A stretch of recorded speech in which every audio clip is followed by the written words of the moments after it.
hello यो हेर्नुस् यो चाहिँ खट्टे अनि यसलाई चाहिँ हामी बदाम छादेको यो के हो भनेर म मेरो मम्मीलाई सोध्दै छु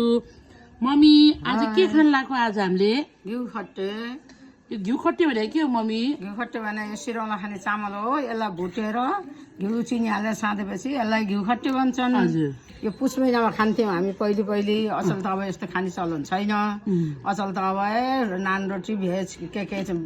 बर्गर चिकन के भन्छन् पिज्जा सिजा के भन्छन् हामी चाहिँ पहिले यस्तो घिउ खट्टे खान्थ्यौँ खाजामा अनि आज रहेछ यहाँ मलाई खानु मन लागेर भुटेको पहिलेको याद आयो त्यही कसरी बनाउने हो यसलाई भुट्ने हजुर के अरे मकैहरू भटमासहरू भुटे जस्तो गरेर भुट्ने अनि भुटेर निकालेपछि अलिकति चिनी राख्ने घिउ हाल्ने साँधे अनि यसलाई मोलेपछि घिउ खट्टे भन्छन् यो के हो चामल हो यो चामलको सिरौला यो के अरे खट्टे खाने चामल सिरौलाको चामल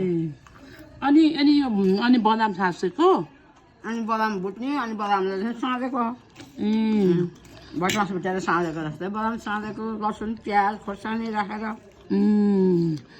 कस्तो हुन्छ यो खाँदाखेरि मिठो हुन्छ जिरुम चपाइन्छ गुलियो हुन्छ घिउ बाख्ना आउँछ बदाममा चाहिँ नुन राखेको छ नुन खोर्सानी एकदम मिठो रहेछ ल धन्यवाद थ्याङ्क यू